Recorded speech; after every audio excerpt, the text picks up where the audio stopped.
Around 30 Russian armored vehicles and support trucks surged toward Pokrovsk in a single mechanized push. But bad weather and drones quickly turned much of that movement into burning wreckage in snow and mud. This scale of assault is far from a routine probe. Such columns are designed to break defensive lines, force retreats, and generate significant headlines. Yet, the most unsettling detail wasn't the sheer scale of the attack or the roar of artillery. It was the solitary image of a Ukrainian M1 Abrams, seemingly too exposed, sitting in the thick morning fog near Pokrovsk, almost like a mistake waiting to be punished. If this were mere luck, the story would end with a single clash and a singular outcome. But what if that tank was part of a meticulously planned operation, orchestrated by UAV surveillance, pre-planned fire zones, and real-time coordinate updates? In that scenario, the true weapon wasn't the steel hull on the ground, but the sophisticated network above it.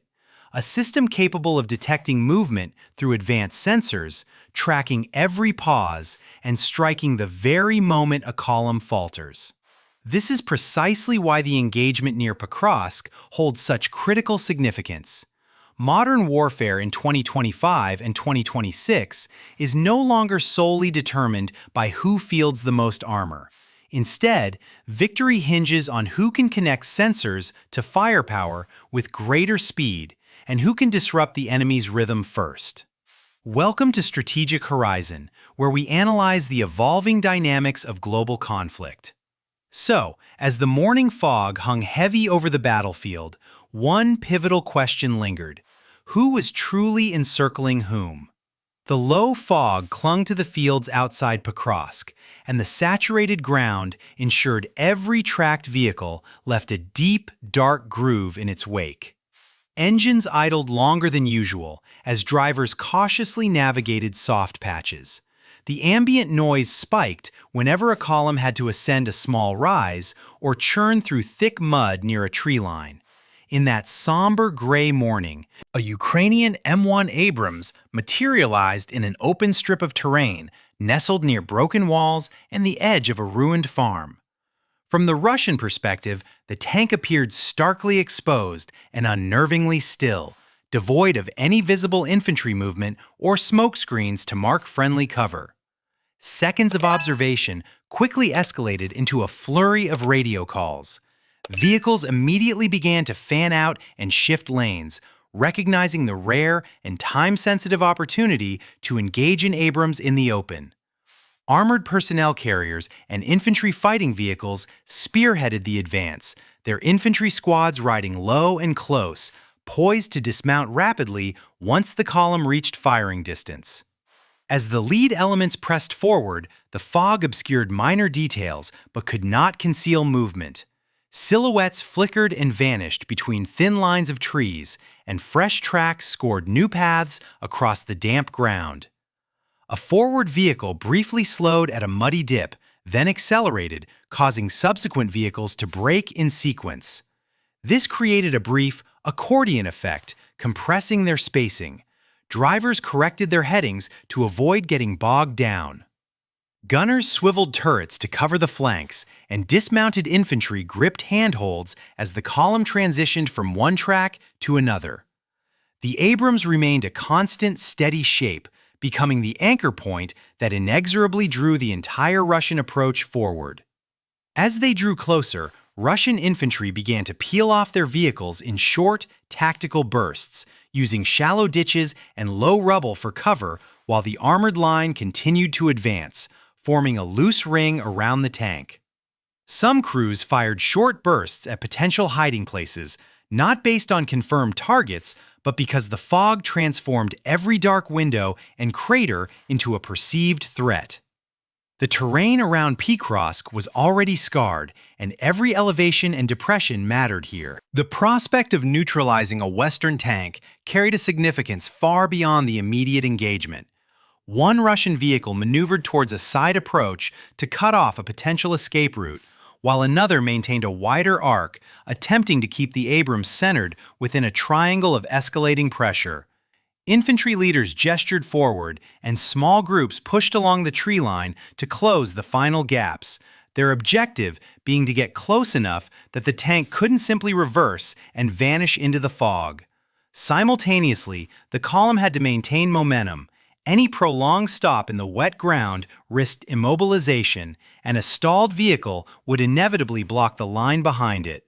The approach continued in short surges, followed by brief checks, the rhythmic thrum of tracks and engines forming a steady, heavy beat beneath the low sky. At this critical juncture, the situation became a profound test of nerve as much as a test of timing. Should the order be given to strike immediately while the Abrams still appeared isolated, or should the force pause for a few minutes, probing for any signs that the exposed position was, in fact, a trap? The encirclement commenced as a coordinated maneuver, Russian commanders striving to rapidly close the space around the Abrams before it could vanish into the concealing fog. One group pushed from the east, hugging a thin tree line, using the branches and uneven ground to obscure their vehicle shapes until the final approach.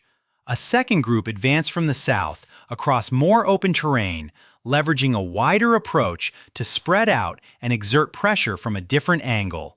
A third element remained in reserve, poised to surge forward once the Abrams was fixed in place and the ring was almost complete. The plan hinged on speed, meaning vehicles didn't crawl forward in a single, long line. Instead, they split into smaller packets, each maintaining sufficient spacing to prevent a single hit from resulting in multiple losses. Infantry rode close to the armor, dismounting in short bursts whenever the terrain offered a ditch, a crater line, or a low wall that could break sight lines. Teams moved with heads down and weapons forward, aiming to establish positions from which they could observe the tank and block any rapid retreat route. As the eastern group advanced, a lead vehicle edged closer to the tree line, then cut slightly inward to keep the Abrams precisely centered in its sights. The southern group mirrored this from a wider angle, the combined movements designed to force the tank into a narrow choice: stand and fight, or reverse into ground that might already be covered. Radio traffic intensified as each element demanded updates on distance, direction, and timing, the fog rendering visual signals unreliable. Once the first vehicles reached effective range, suppressive fire began, delivered in short, controlled bursts rather than a continuous stream. Machine guns raked likely observation points, and autocannons punched into broken windows and dark corners, attempting to deny any hidden spot where Ukrainian infantry might be guiding fire. Smoke patches appeared, serving both as concealment and to mask small shifts in position. A vehicle would pull forward, fire, then roll back a few meters while another slid into the gap, repeating the pattern. From the outside, this appeared to be steady pressure, but within the formation, it felt like constant, frantic adjustment, as the ground was soft and the engagement angles continually shifted. The reserve element received the call to prepare, engines revving as crews awaited the signal to close the final distance. However, that signal never arrived as cleanly as planned. The approach itself forced repeated microstops, a driver's hesitation at a muddy dip, another vehicle swinging wide to avoid getting stuck, and a brief pause rippling backward as subsequent machines braked to prevent collisions. Dismounted infantry were forced to freeze, as moving in the open at the wrong moment risked drawing fire from the tank or unseen positions. A squad leader would raise a hand, point to a new path, and the group would shift, followed by the armor behind them, attempting to maintain the same timeline. These short halts became a recurring pattern. Vehicles stopped to correct alignment, moved again, then stopped once more when a route proved worse than anticipated. The encirclement ring was still forming, but each correction cost precious seconds, and in this type of fight, seconds can determine whether the Abrams is fixed in place or still free to maneuver. A command finally came through to keep pushing, and the southern group attempted to tighten its arc.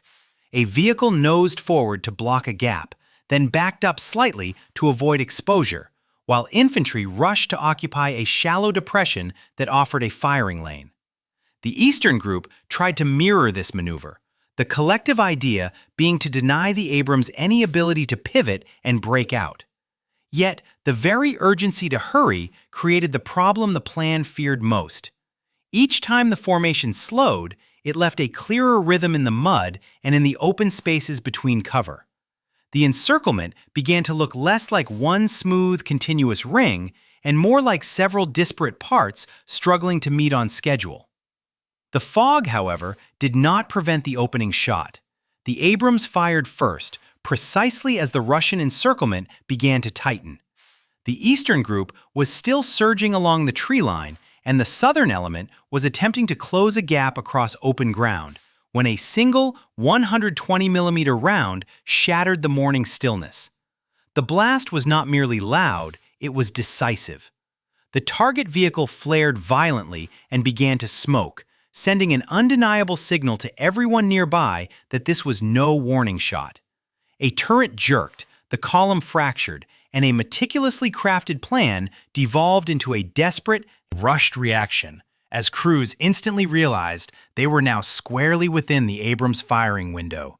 For a few disorienting seconds, the fog seemed to thicken even further, as no one was entirely sure of the shot's origin, its sound echoing eerily off ruined walls and bare trees. Drivers hesitated, gunners swung their sights too fast, and dismounted infantry dropped lower, the open ground suddenly feeling like a spotlight.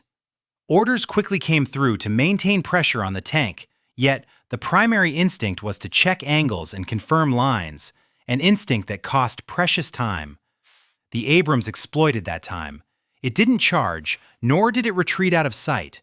Instead, it subtly shifted its position by a small distance, utilizing broken structures and shallow terrain dips, ensuring the next shot would come from a slightly different point. This minor repositioning forced the Russian side to readjust their entire approach, because an encirclement relies on predicting the center's location.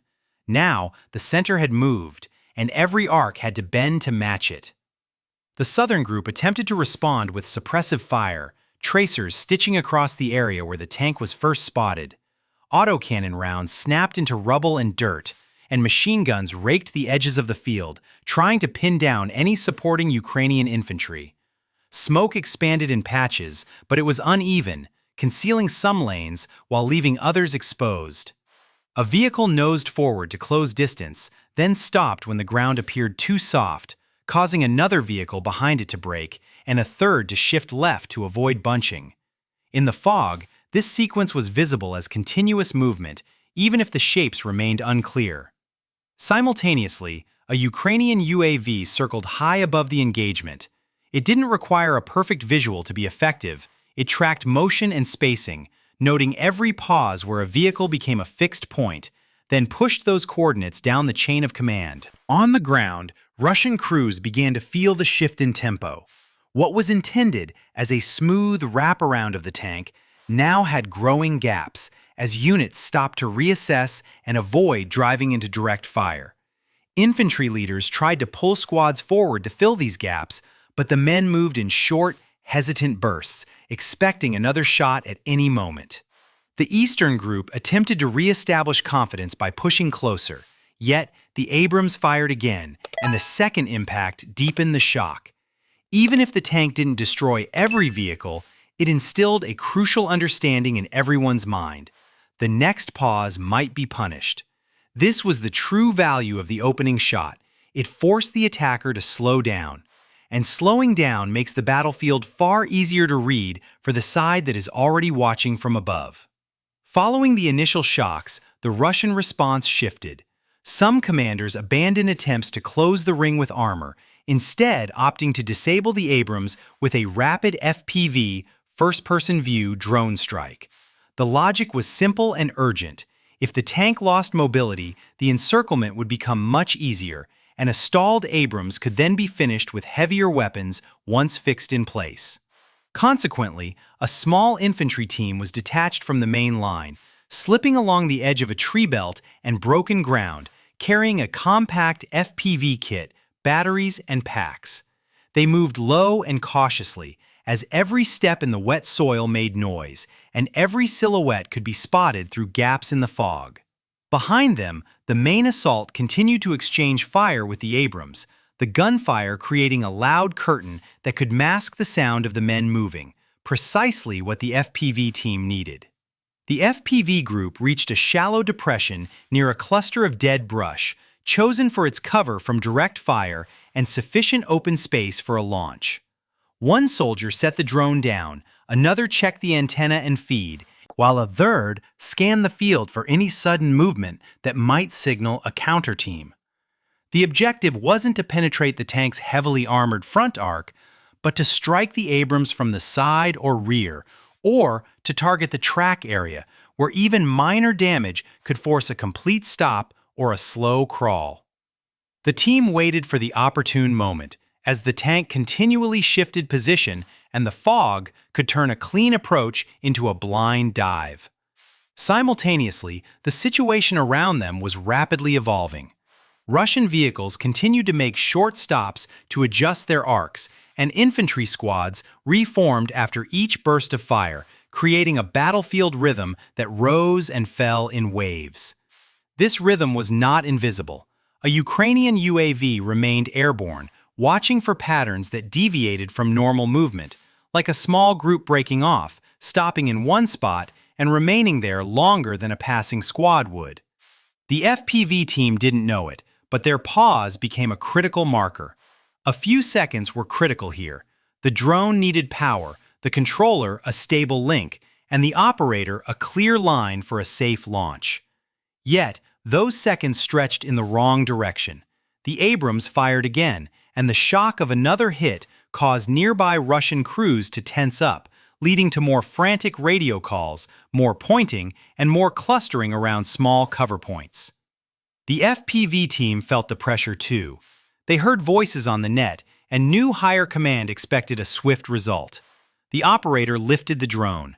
The motors whined, and the craft rose just above the brush line, attempting to stay low until the final sprint. Then, the first sign of trouble arrived. Rounds cracked into the ground close to the launch spot, not in a wide pattern, but in a tight, corrected line, suggesting someone had a precise fix. A second burst landed even closer, spraying dirt across the brush. The operator instantly realized the launch window was gone. The drone was already lost, and the team scattered, injured, unsure how to escape their targeted position. The other Russian groups, realizing the FPV attempt had failed, began to pull back in short, desperate moves, trying to escape the situation the same way they had arrived. This split was not explicitly ordered, but it became evident in their movements. Some vehicles surged forward, while others held back. Some squads pushed for better angles, while others sought safer ground, and the assault began to lose its single, coordinated direction. The decisive phase began when the Russian formation started losing its key vehicles. For an encirclement ring cannot close if its constituent links are broken. A lead infantry fighting vehicle sustained damage and slowed. It attempted to pull off the track to avoid blocking others, but the wet ground gripped it, preventing it from regaining speed. A second vehicle subsequently broke down behind it, and a third shifted wide into even softer soil. Within seconds, the neat spacing dissolved into a chaotic, crowded knot in the worst possible place. Infantry who had been using the armor as mobile cover were now forced to dismount into open ground, as staying close to a stalled, damaged hull invited the next hit. They spread out in short rushes, but the fog and uneven terrain made it difficult to maintain alignment. Consequently, small groups began to drift apart as they sought any dip or rubble that offered a semblance of safety. The first FPV drone strike arrived fast and low, hitting a vehicle already struggling to move. The impact transformed a mere delay into a complete stop. Smoke billowed, hatches popped, and the crew bailed out. This single event created a wider problem, as the vehicles behind could not pass without exposing their vulnerable flanks. Another FPV drone arrived soon after, selecting a second target in the same congested pocket. Not because it was the most valuable on paper, but because it was the one that would most effectively block movement for everyone else. The blast forced more men to dismount, and now the infantry line had lost its protective shield at the exact moment it needed one most. A squad leader tried to urge his people forward to maintain pressure on the Abrams, yet the men hesitated. The distinct whine of a drone motor was now inextricably linked to instant punishment. This hesitation spread without explicit orders. Some soldiers dropped flat and scanned the sky. Others rushed for what little cover they could find, and still others simply froze, waiting for someone to tell them what was happening.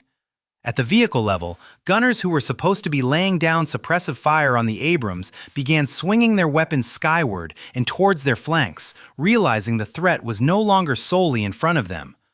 As more machines stopped or burned, the Russian formation splintered into separate clusters that couldn't see each other through the fog and couldn't coordinate their timing. Command attempted to restore order, but the moment for clean control had passed. Movement was now driven by the primal fear of the next strike and the desperate need to find cover. The Abrams maintained its position, exerting pressure on the closest threats, while Ukrainian drones relentlessly monitored the wider area, tracking any attempt to regroup or bring up support. When a Russian group tried to gather behind a line of trees, a new strike arrived to break that concentration, sending a clear message: the area was being observed, managed, and controlled. When this engagement is viewed alongside other large-scale mechanized pushes around Pokrovsk, one crucial point becomes impossible to ignore. More vehicles do not automatically translate to more power. A few lost minutes can transform a moving column into a collection of fixed targets once drones and coordinate-based fire begin to actively shape the battlefield. This is precisely what unfolded here. The assault didn't collapse solely due to direct damage. It collapsed from a broken rhythm. And once that rhythm shatters, spacing fails, control slips, and the encirclement ring can never truly close. However, this isn't simply a story of Abrams's invincibility. A modern tank remains vulnerable to drones, mines, and the challenging conditions of this war. Its true effectiveness emerges only when it operates within a wider, integrated system that can see, share information, and strike faster than the adversary. That is the profound warning emerging from this conflict. Warfare is rapidly evolving beyond traditional armor versus armor engagements. So, the next critical question isn't just about one foggy morning. It's about what comes next for military doctrine. If even adverse weather and muddy terrain can no longer reliably conceal movement from drones, will both sides be forced to reduce mechanized assaults to ensure survival? Or will they double down, encasing their armor in even thicker anti-drone layers? Which path appears more likely, and why? Share your thoughts in the comments below.